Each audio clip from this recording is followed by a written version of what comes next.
So I'm going to start us with a really simple mindfulness activity. A simple body scan, where I'm going to invite you to maybe put your feet flat on the ground and just feel yourself really situated in the chair that you're in. And we're going to just do this simple thing where it's a body scan, but we're going to do one little thing as we scan our bodies. Each part that I name, we're going to tense it up and then release it. Tense and release. Feel our feet on the ground. Feel, maybe tense up your thighs just for a second and feel your thighs and how you're sitting in your chair. And then notice your back and how is your back feeling against the chair? Can you tense up your back and let it go? Tense it up and let it go. Do it with your hands. Tense them up. Feel them. They're there. Let them go.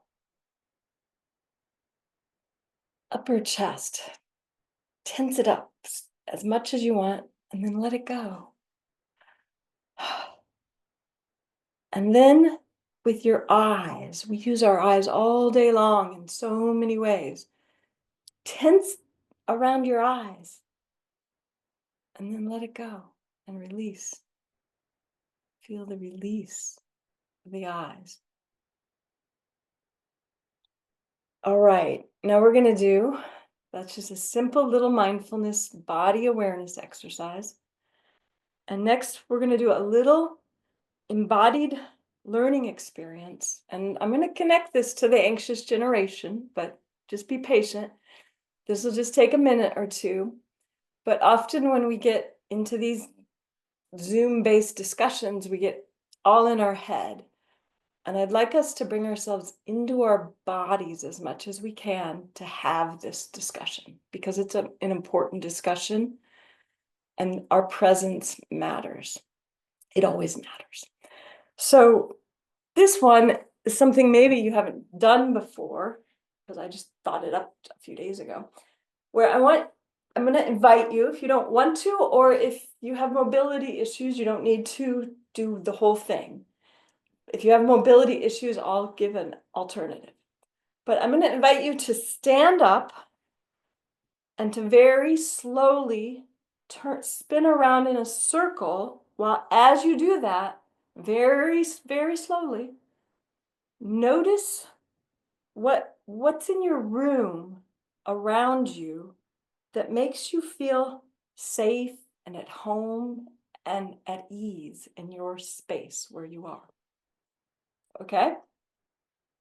And those of you who can't move, and I'm one of those that it's hard to move a lot, just twist around and look behind you and just notice your space as you look around the room. I'm going to ask everyone to think of one or two or three little words, just a little word or a phrase of something you noticed in your local, real-time environment that makes you feel safe or at ease, or even maybe even at home in your environment. What makes you feel at home, at ease? And I'm going to give you just a minute to think about it, and then I'm going to count down from 5, 4, 3, 2, 1, and then type it into the chat. If you don't know where the chat is, it's down at the bottom in the middle. And if you click on it, it should open so you can see the chat. And does everyone have a word or a phrase in mind of something in your house or wherever you are, your office, your area where you are, that makes you feel safe and at ease? Okay, yes? Okay, 5, 4, you're typing it in the chat. 3, 2, 1. Push the send button so we get a waterfall of little ideas there. Ooh, it's working. This is called a chat waterfall. I learned how to do this my first year of teaching Zoom during COVID. Okay, and I'm going to ask Andrea or Cam if you could just quickly read the list. It's hard for me to read and look at screens and stuff, so they're going to help. Yeah, so Coach Michael said photos of my children, nature artwork, and open space. Derek Jones said wood stove and house plants. Cheryl Morris said windows. Theodore said glowing light and school rules. Enjoy yourself. Chelsea said light. I said kitchen accessories. Cindy P said armchair by fireplace. Theodore said high ceiling. Andrea said food and cards.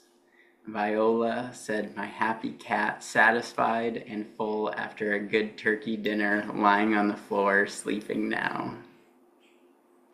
Beautiful. I feel like I just visualized myself with each one of you in your spaces, and not completely, but just a little piece. And that's wonderful. Um, so now we're going to shift gears, talk about this book. It's really important.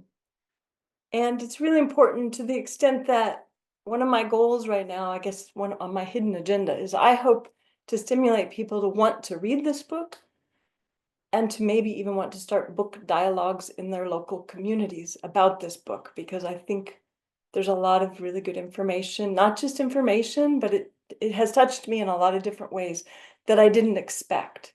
Because, I've read stuff like all of you have about increased anxiety, increased depression among teenagers. We know that's happening. This is the first time I read a book that frames it and kind of gets me to look at it in a deeper way. So I'm going to just give a brief overview in the next 10 minutes or so, and then hopefully invite you into some discussion topics. With even though if you've read it or not read the book, doesn't matter. It's more of an invitation to start thinking about some of the things that the author, Jonathan, and I just heard it recently. Does anyone know that it's pronounced Haidt? Haidt. I'm not sure. I was pronouncing it hate, but then one day I was listening to something on audio and I think it might be height. So I'm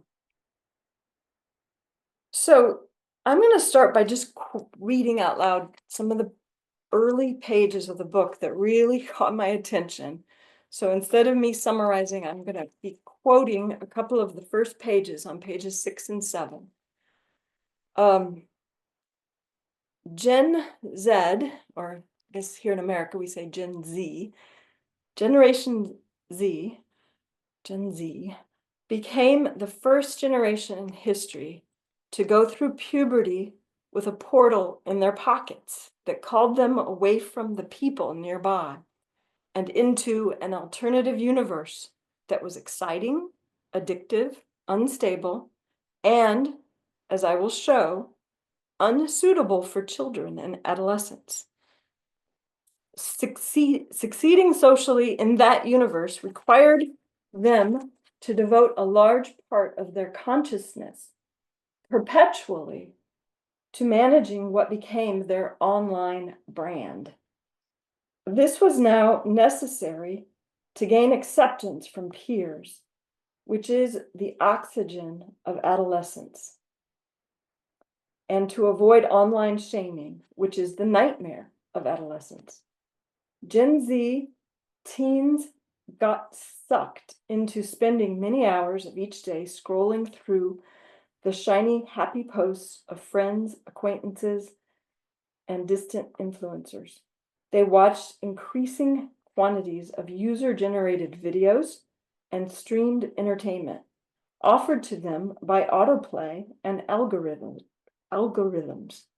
that were designed to keep them online as long as possible.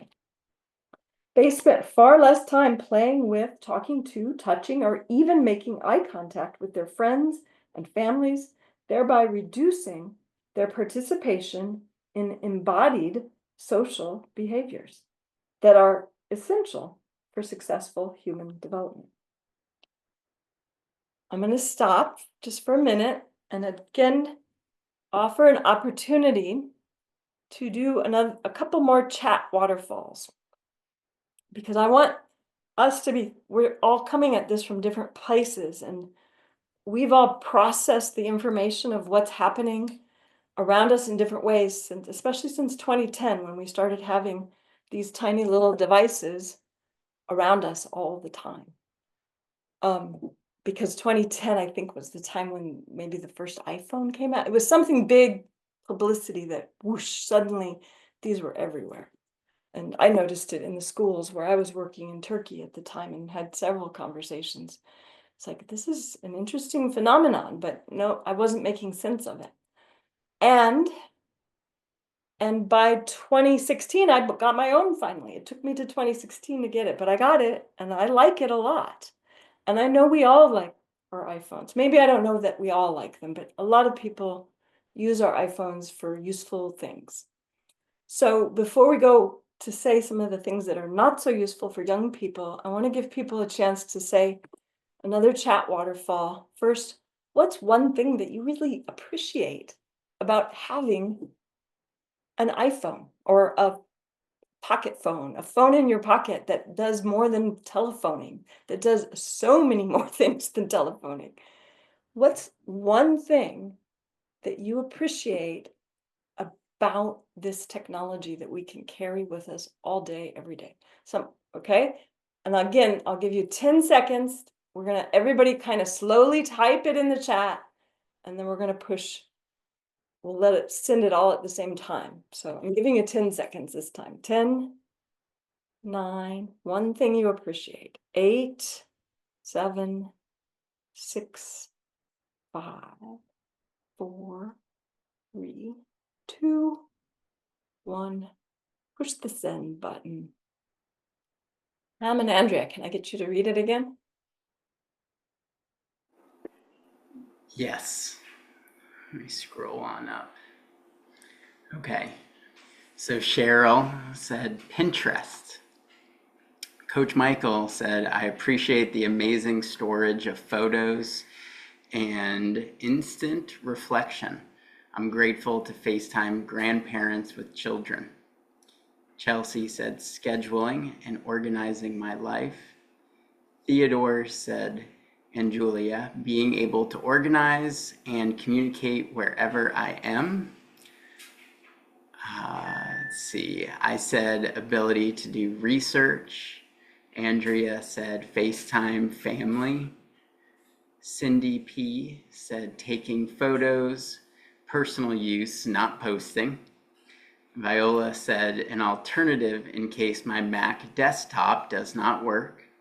Derek Jones said calendar and friends wherever I go.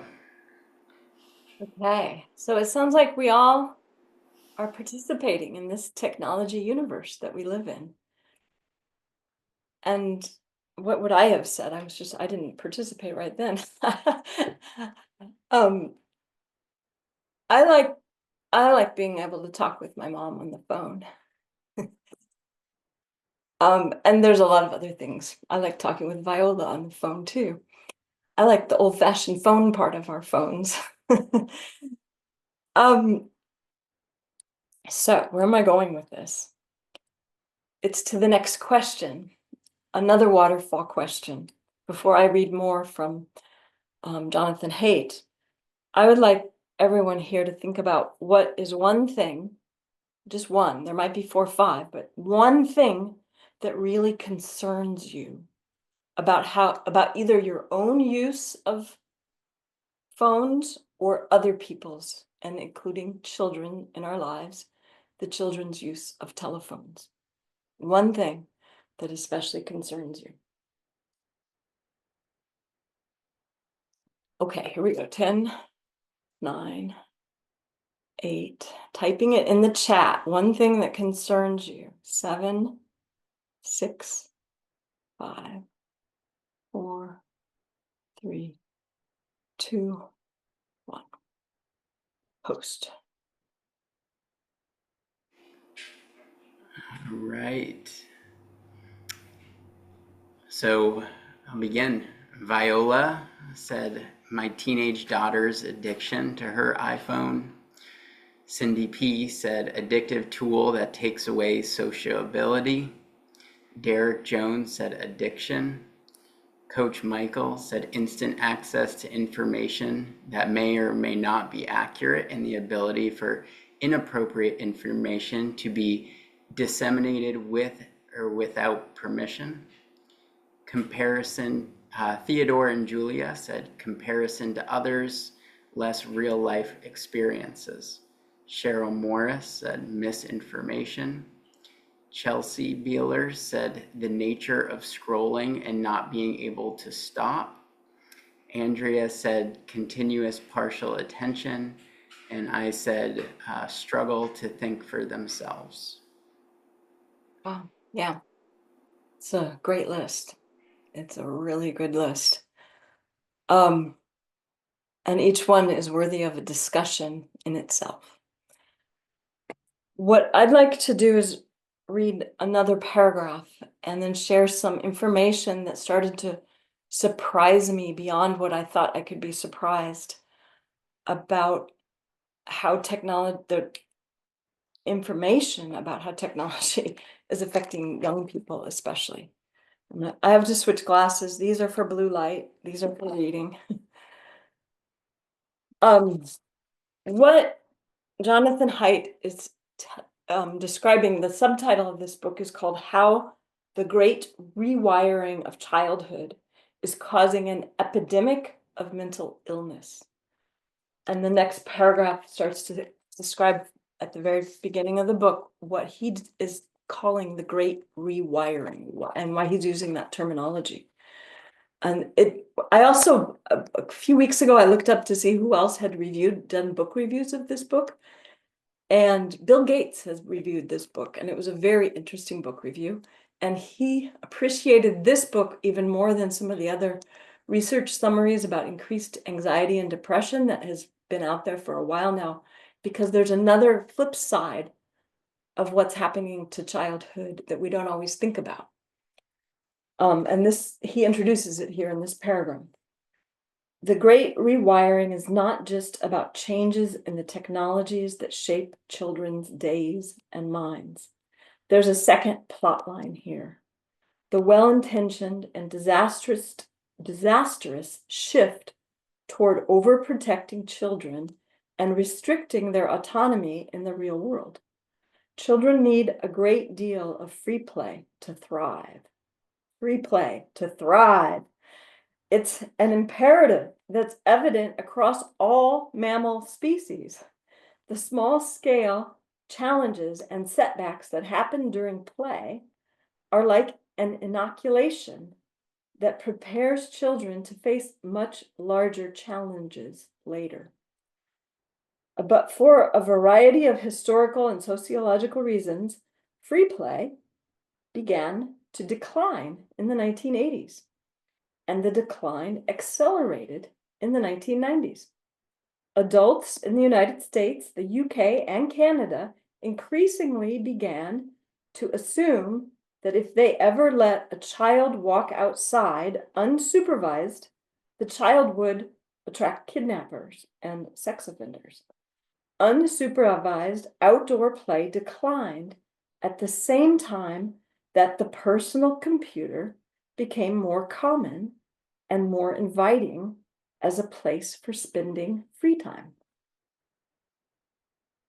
I propose that we view the late 1980s as the beginning of the transition from a play-based childhood to a phone-based childhood, a transition that was not complete until the mid-2010s, when most adolescents had their own smartphone. I'm going to stop there and share a couple more things from the book before I propose some possible discussion questions. I'm going to skip ahead and talk about some of the graphs that are added in the book, because he describes them, but I'm going to just put it in my own words what is disturbing as I look at these graphs. They're based on research about this first one is about teens in the United States, ages 12 to 17. In 2004 to 2010, the rate of depression among girls was around 12 to 13% between 2004 and 2010, and it remained fairly consistent. And that's based on a certain checklist of symptoms related to depression. For girls, that number went up and up and up from 2010 until 2020. And as of 2020, it was just below 30%. 30% of teenagers ages 12 to 17, it has well over doubled the amount of depression among our teenage youth. Boys has increased as well, and it was doubled too, but they started off lower as far as depression goes. And he has a whole chapter in the book that explains, two chapters, one about girls and boys and how they're using technology in different ways. The boys, their depression was only at around 5% between 2004 and 2010. And he has it marked every 2 years, and it stayed rather consistent at a national level. And it turns out it's not just our country, it's a whole bunch of countries that this is all happening across countries. So from 2010 to 2020, boys went from 5% of boys with depression to over 10%. There was actually a bigger increase for boys, but it's not as startling as the girls just because it's not quite as high. It's still startling, and it's still worth really stopping to think, why is it happening now? And he makes a very strong argument in this book about technology, and I'm going to get to a couple more pieces. We can't do too much in one short 1 hour segment, but two more little charts that I'm going to describe what I see in them because they're so worth noticing. The next one is mental illness among college students. It's the percent of undergraduates that have several mental illnesses and diagnoses. So from 2008 to 2010, anxiety and depression were around the 10% mark. And yeah, wow. And then by 2018, anxiety was just under 25%, and depression was around 20%. And I noticed this myself because I was teaching in Portland, Oregon, in 2003 or so, and then I moved overseas for a long time. And when I got back and started teaching at Southern Oregon University, it's a different thing to teach now because there's so much anxiety, depression issues that you see the students are struggling with, and it becomes part of the whole atmosphere of the whole class. And every class is different, but you know the struggles that some of your students are going through are different than they used to be now. Other things have increased too, like ADHD, but not nearly at the level of anxiety and depression and how much they have increased. The next one I'm going to talk to you about, and this will be the last one before we kind of move on to another topic. Can't see it. Okay. Anxiety prevalence by age. Anxiety between 2008 and 2020. For ages 50 and above, it has stayed pretty steady. For ages 35 to 49, it's gone up a little. For ages 26 to 34, it's gone up more, from about 5% to over 10%. For ages 18 to 25, it was in I want to say about the 7.5% range, and now it's at about 17%. That's anxiety. US adults reporting high levels of anxiety by age group. What's happening? Why is technology affecting the young people more than the older people? That's, as I started to read this, I got more and more engaged. Like, I want to understand this better because this is startling. So I'm going to go back in the book and talk to I have another page mark. And let the next part of what I say is going to lead into some discussion questions. So one of the things he has done is he's almost proposing a theory in this book, a theory of why technology is affecting our young people so dramatically. And he especially starts to develop this idea when he compares four characteristics that are part of social life online in the virtual world versus how are we really different in the real life world. And this is going to connect back to the exercises, the mindfulness things we did at the beginning. Um, so, four characteristics that are very different that I hadn't even thought about. Again, a lot of the people in this group were educators. We pay attention to this stuff. And yet it happened so gradually from 2010 until now. There are parts of it that haven't started to sink in to why this needs to be noticed even. Beyond just saying, wow, the depression and anxiety is going up. Why is it going up? So here's his kind of underlying theory is number one, in real life, we have embodied learning. We are using our bodies to communicate with each other. And when we do that, we are more conscious of each other in the space, how we're responding to each other. We pay attention in a different way when we're embodied. Number two, in real life, it's synchronous. We're in Zoom now too, and Zoom is synchronous. Zoom has some good things about it. Zoom is synchronous, which means things are all happening at the same time. And we are all learning in synchronous time to pay attention to cues and timing about talking. There's a lot of I lived abroad for 15 years, and there's so many things that we notice at subtle levels that help us to communicate, even if we don't know each other's language. As human beings, we're wired for that. So learning in the real world and being in the real world is embodied, it's synchronous. And the next two I hadn't thought about so much, but they make a difference, it turns out, especially related to social media and how we interact on social media and how kids interact on social media. The third one is when we're interacting in real time, we are primarily interacting one to one or one to several in our communication, with only one interaction happening at a given moment. That's real life interactions. We sometimes have conferences and other things, but most of our time is spent with these smaller numbers of people that we're interacting with. And then the next one is real life interactions take place in our local communities that have a high bar for entry and exit.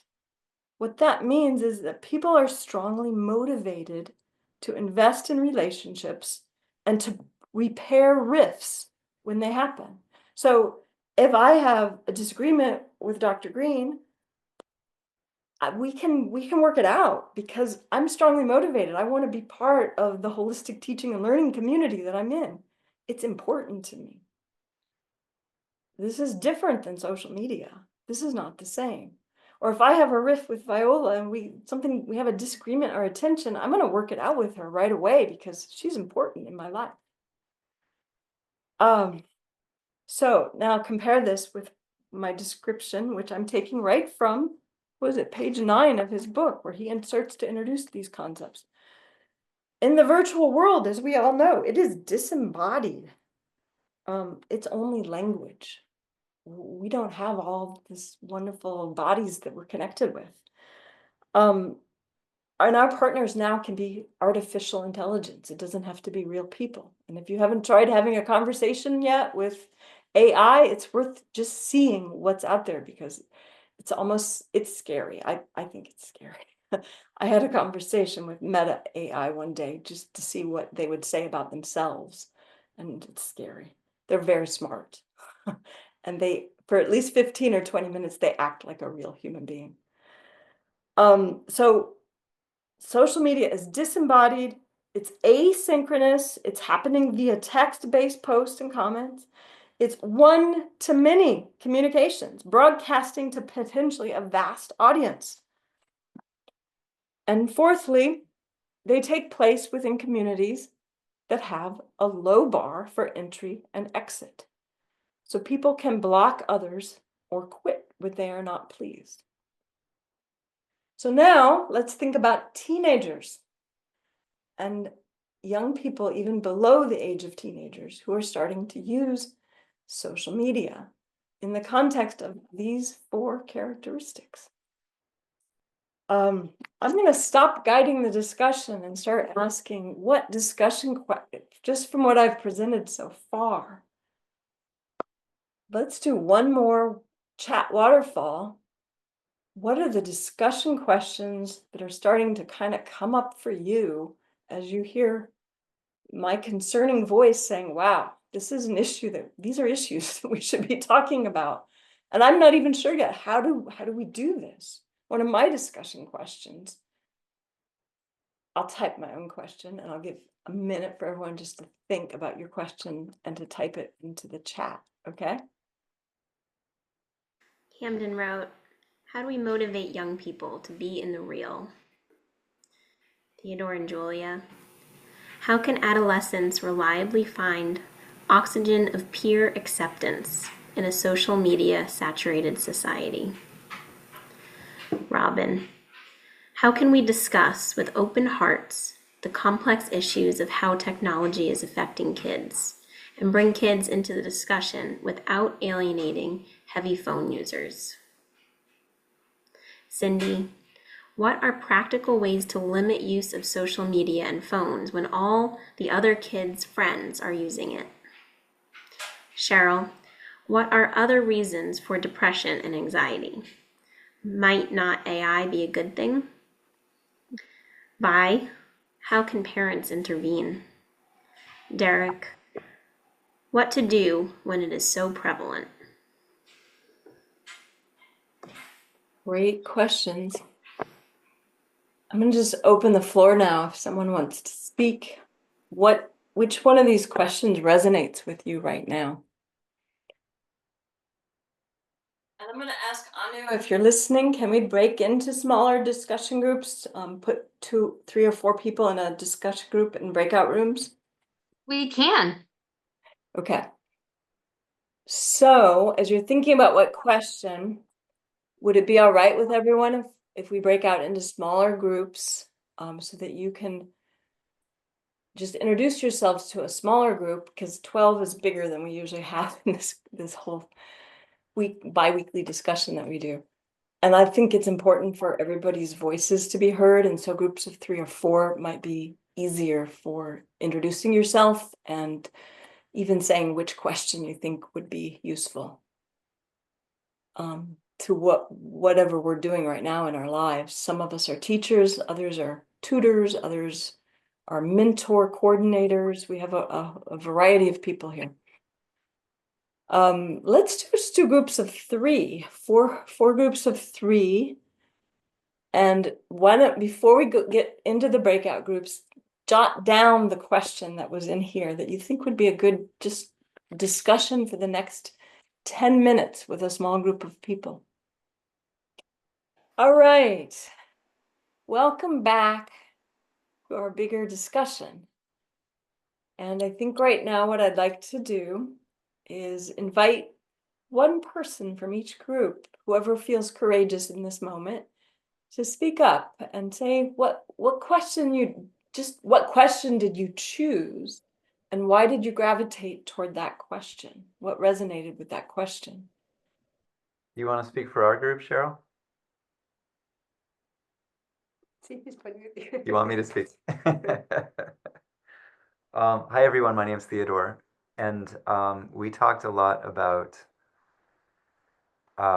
sort of what, as adults, how to manage this major threat to our students' and children's health, and what steps could be put in place. We talked a little bit about what schools are doing, what parents are doing to limit screen time, to remove phones, and as a parent, I referenced the movie The Social Dilemma, which we actually viewed with our son a few years ago when he was only about 12.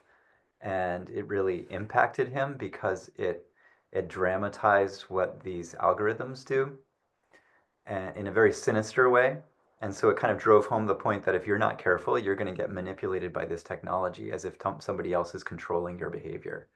And I think that's a great message to send to teenagers because none of them want to feel like their behavior is controlled. Mm. Social dilemma. I'm writing it down. Thank you. Is that like on Netflix or YouTube, or where would we find that? Might be Netflix. Might be Netflix. It's been a while. Yeah. I can look it up. I can look it up on my device. That would be great. Thanks. There you Or, go. or Devices all of are you. handy. Yeah. Right. Devices are handy. But how to manage things? How do schools and parents, how are they going to manage and help kids learn to limit screens? I love what you just described, what you did with your son and inviting him into the discussion by watching a video and talking about it together. It's great. Yeah, it's on Netflix. Okay, thanks. All right, who else? Another group. Mine was about, hey, nuts and bolts. What do we do about the kids' social life, and will it suffer if you wrestle the phone away from them?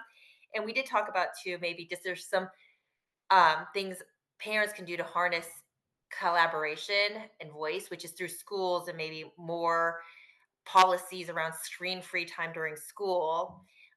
Even like a router, I don't know, that would just like forbid any social media from going on the phones.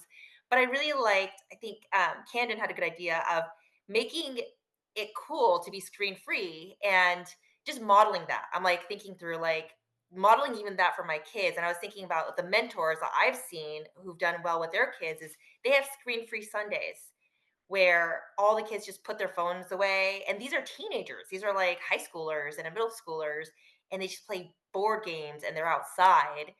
And maybe that won't solve the whole thing, but it gives at least kids a chance to just be off their screens, be connected with their family, and just have them know what it feels like not to be connected for one day out of the week.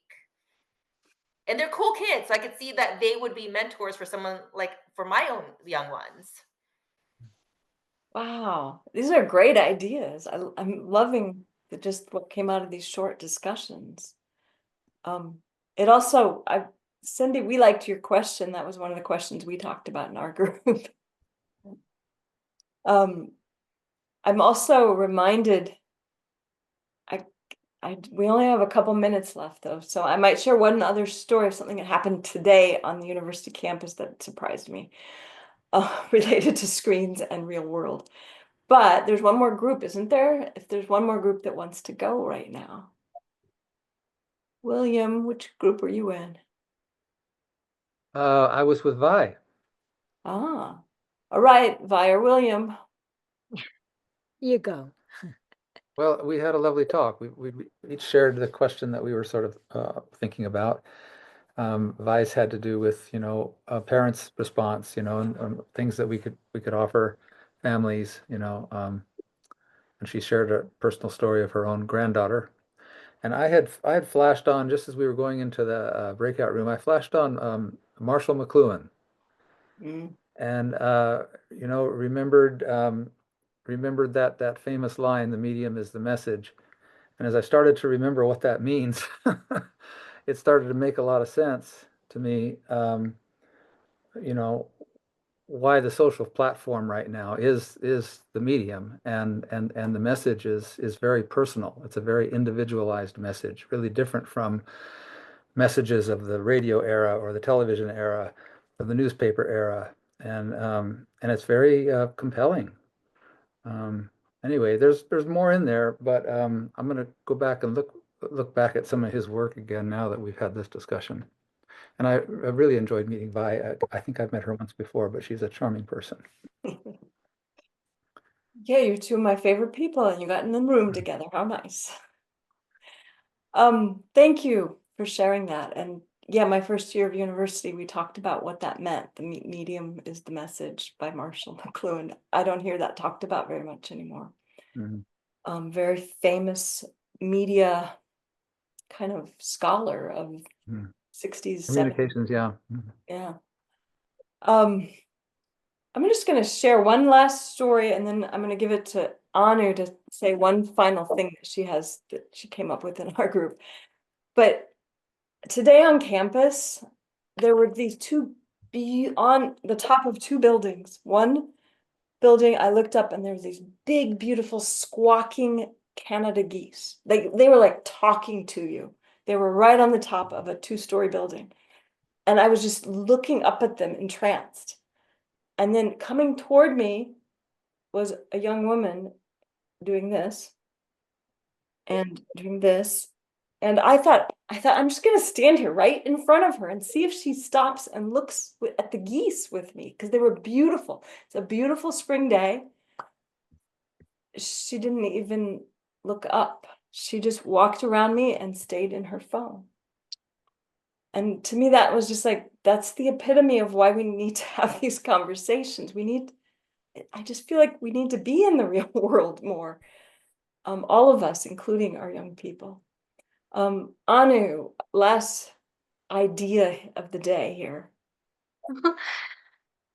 During our discussion, I voiced that an important piece of this for me is the locality element and understanding that anything that we do for our own community, even if that is your classroom or your children, that will make an impact, and that it echoes out as well. Just like Cam had said, if we make it cool and everybody sees that it's cool to use the flip phones, then maybe there's going to be more of a drive. But specifically, I was talking about making such a good point in your classrooms and making a compassionate point, a point that includes the students and their points of views and their concerns and their own anxieties, and kind of reflecting.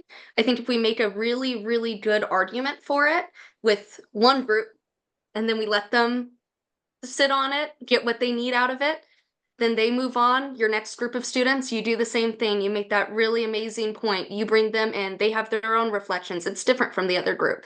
They then leave with whatever they need to take from it. And from there, after 3 or 4 years, just one class a year, you have about 100 students who are now totally aware of, at the very least, the risks of using social media.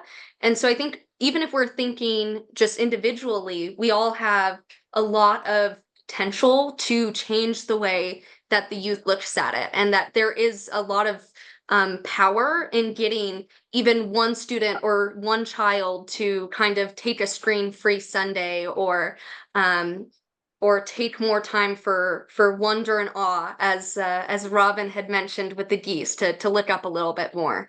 And so I think that's my big takeaway, is that it's daunting, but it's very doable, especially when we think local, when we think our community, our circle. How am I going to make a difference for the little toddler in my life? What am I going to say to his mother? And what am I going to ask his mother?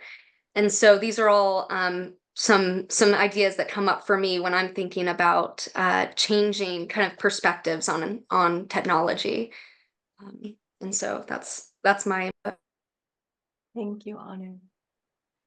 So as we hang up and leave, because it's only an hour, and I appreciate that everyone made time to engage in this discussion, but just taking time as you go into your day, what is one thing that you want to do a little differently tomorrow and the next day than you did before, that you can take action?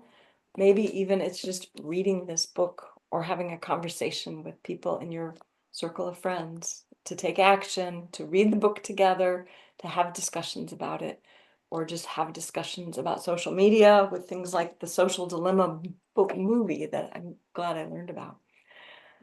Thank you all very much.